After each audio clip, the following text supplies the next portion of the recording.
Assalamualaikum warahmatullahi wabarakatuh. Perkenalkan kami dari kelompok 10, kelas M01, mata kuliah pengantar bioteknologi. Kami di sini akan mempresentasikan materi yaitu penerapan bioteknologi dalam industri makanan dengan dosen pengampu Ibu Dr. Upun Januar, SPI MSI. Berikut merupakan anggota kelompok 10. Yang pertama, Darofi Muklis, Eka Putri Rayu, Devia Nabila Oktaviana, Adrin Dianita Biantarugan.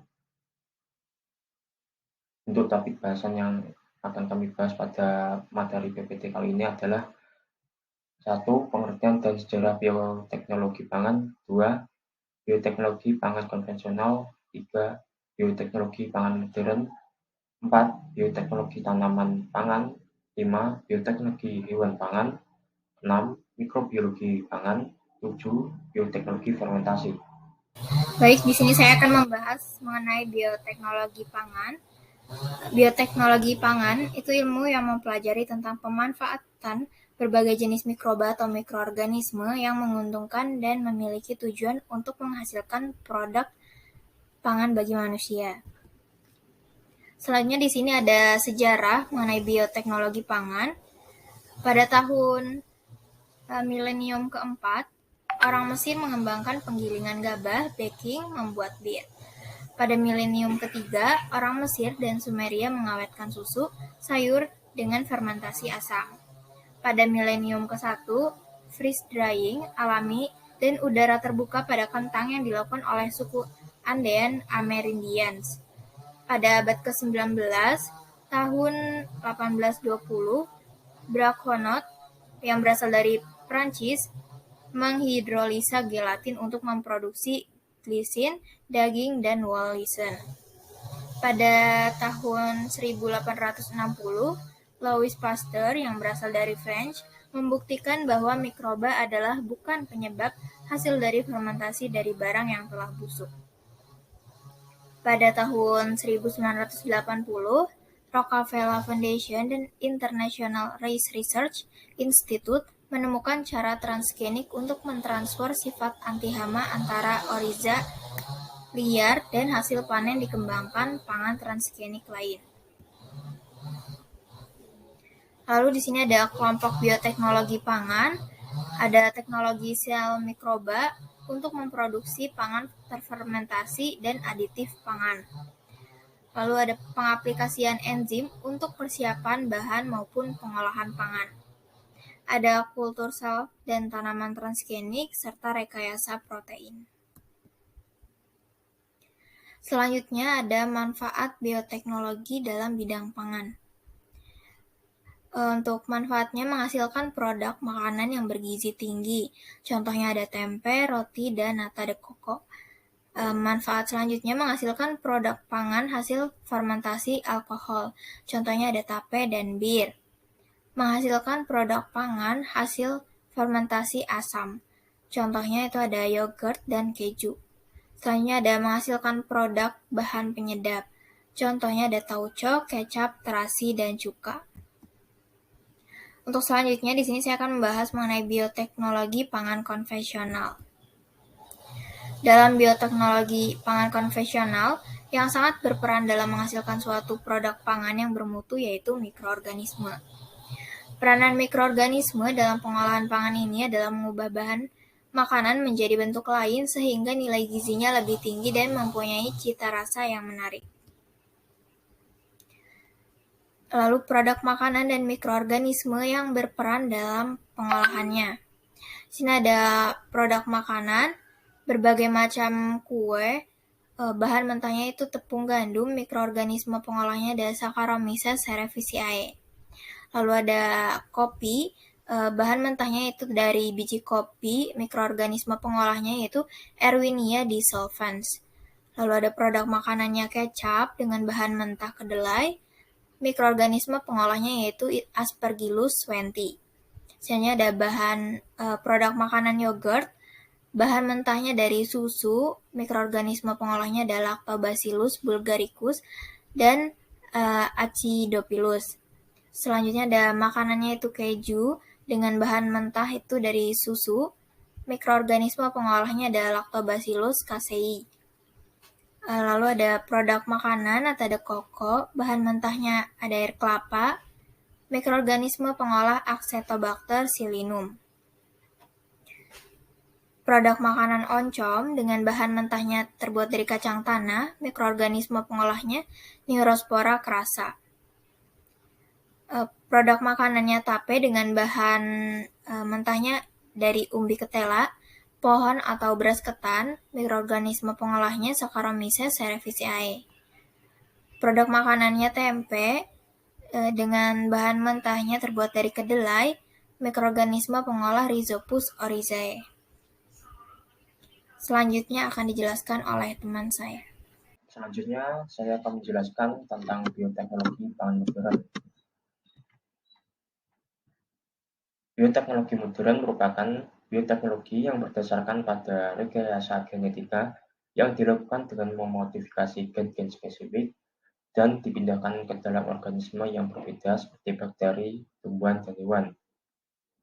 Kemudian yaitu pengertian rekayasa genetika pangan, yaitu ilmu yang melibatkan modifikasi genetik tumbuhan dan hewan. Rekayasa genetik memiliki manfaat dan kontroversi. Berikut merupakan manfaat dan kontroversi rekayasa genetik. Yang pertama yaitu pada manfaat meningkatkan umur simpan dan organoleptik sayuran dan buah. Kemudian meningkatkan nilai gizi dan manfaat kesehatan makanan. Yang terakhir meningkatkan hasil panen yang tahan terhadap serangga, hama, penyakit, dan cuaca. Selanjutnya adalah kontroversi rekayasa genetika. Yang pertama yaitu perubahan nilai gizi pangan, kemudian potensi toksisitas, alergenitas, dan karsinogenitas. Yang terakhir, pencemaran lingkungan. Berikut merupakan ciri-ciri bioteknologi pangan modern. Yang pertama yaitu steril, yang kedua diproduksi dalam jumlah besar atau produksi massal, yang terakhir yaitu kualitas standar dan terjamin.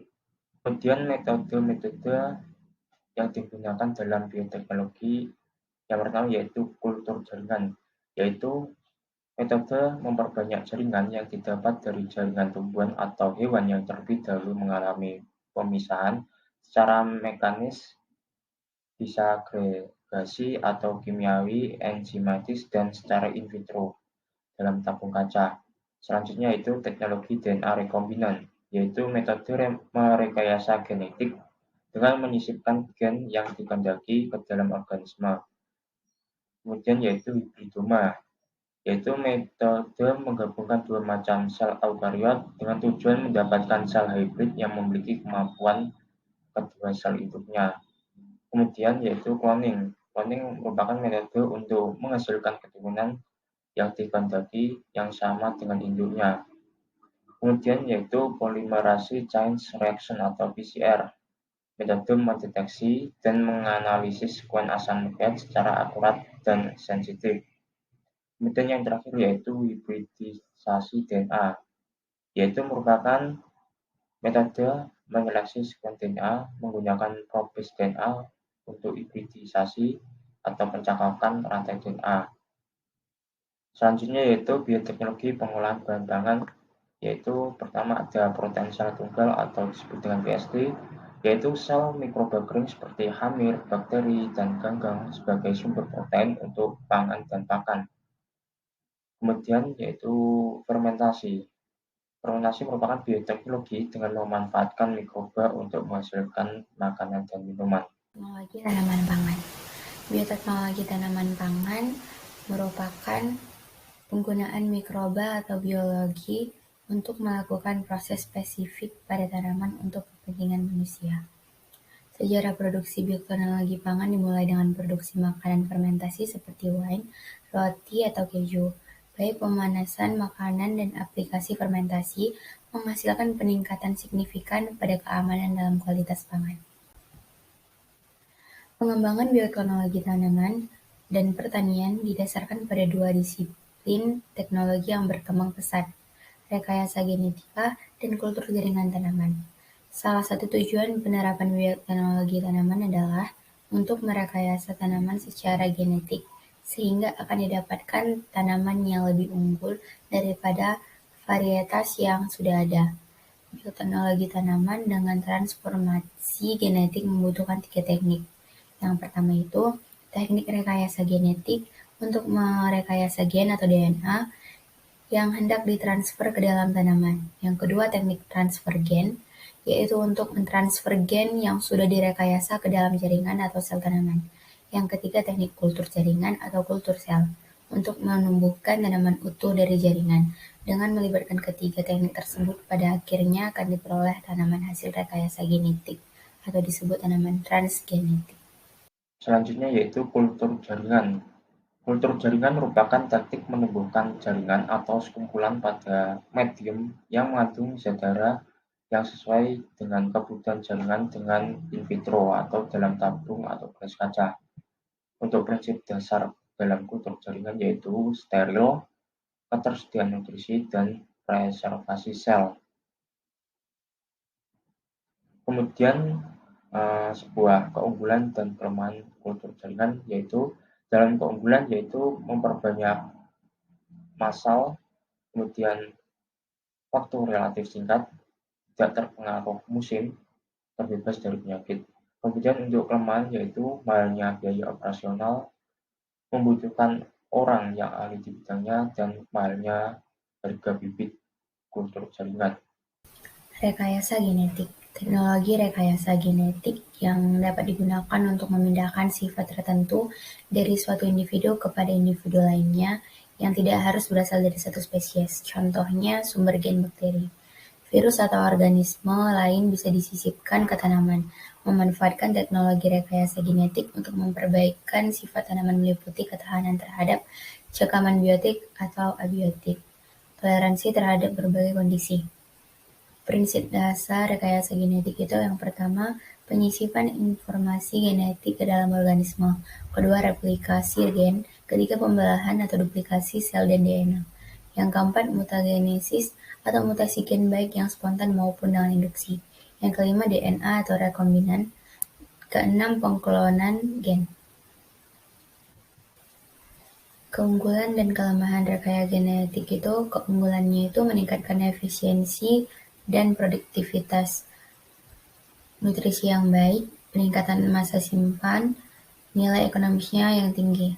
Kelemahannya itu kemungkinan ketidakseimbangan ekologis, perkembangan resistensi terhadap abiotik, ketakutan akan senyawa beracun, alergen atau perubahan nilai gizi akan muncul. Lalu bioteknologi modern pada hewan pangan dan mikrobiologi pangan. Bioteknologi modern pada hewan pangan atau rekayasa genetika merupakan gambaran dari bioteknologi yang di dalamnya meliputi gen, cloning gen, DNA rekombinan, teknologi modifikasi genetik, dan genetika modern, dengan menggunakan prosedur identifikasi, replikasi, modifikasi, dan transfer materi genetik dari sel, jaringan, maupun organ. Lalu rekayasa genetika melibatkan penanda atau marker yang sering disebut sebagai marker assist selection atau MAS. Teknik rekombinan DNA memungkinkan transformasi genetik tanaman dan hewan.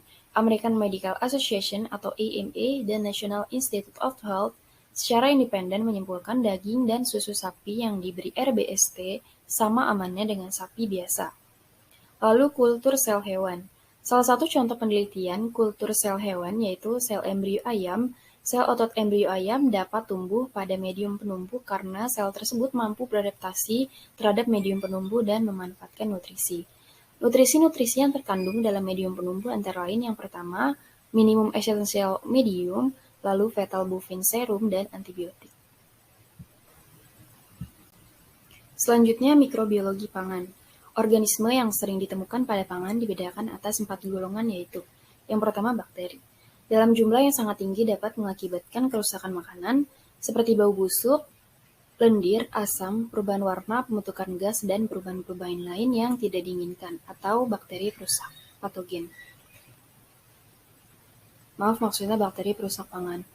Bakteri yang menyebabkan gejala sakit atau keracunan disebut bakteri patogenik atau patogen, seperti bakteri coli, yaitu Escherichia coli patogenik, Salmonella, Shigella, dan Staphylococcus aureus, Clostridium perfringens, dan Bacillus cereus yang memproduksi racun yang menyerang saluran pencernaan dan disebut enterotoksin, dan Clostridium botulinum.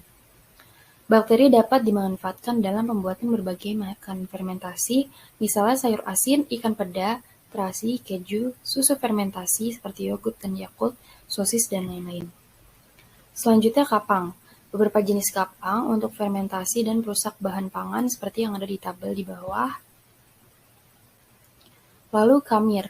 Beberapa contoh kamir yang digunakan dalam proses fermentasi misalnya Saccharomyces cerevisiae untuk membuat roti, bir, dan minuman anggur, dan Candida utilis untuk membuat protein mikroba yang disebut protein sel tunggal.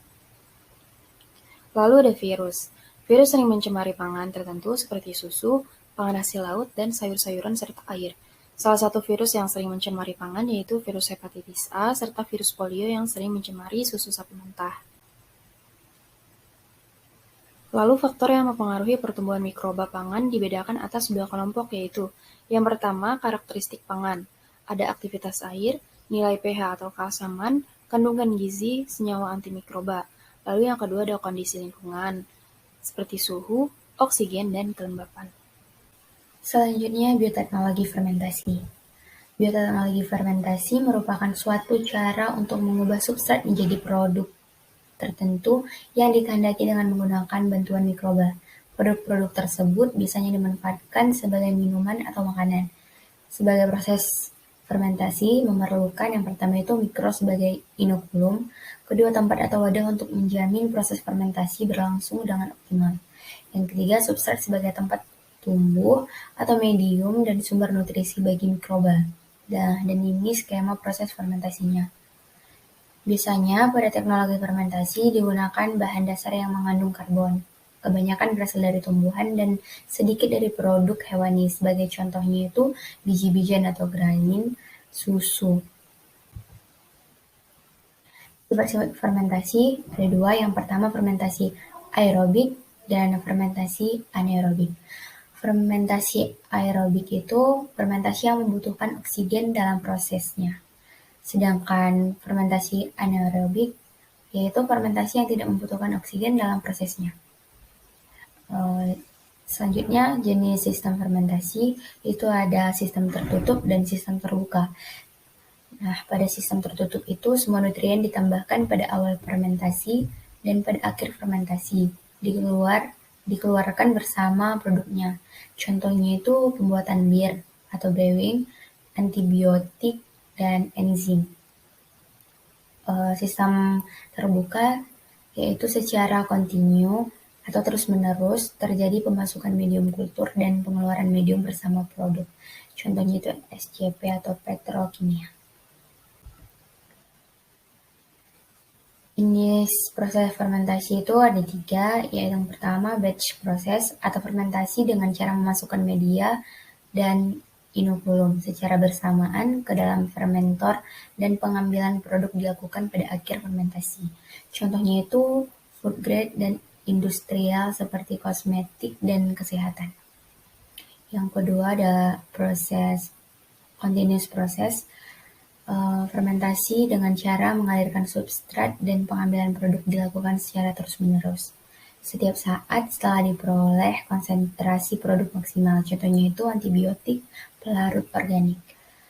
Dan yang terakhir itu ada jenis proses fed match process, yaitu fermentasi dengan cara menambahkan media baru secara teratur pada kultur tertutup, tanpa mengeluarkan cairan kultur yang ada dalam fermentor, sehingga volume kultur makin lama makin bertambah. Contohnya itu produksi dextranase. Berikut merupakan referensi yang kami gunakan dalam membuat materi dalam PPT kali ini. Selanjutnya ini merupakan poster yang kami buat. Sekian presentasi dari kami. Kurang lebihnya kami mohon maaf. Wassalamualaikum warahmatullahi wabarakatuh.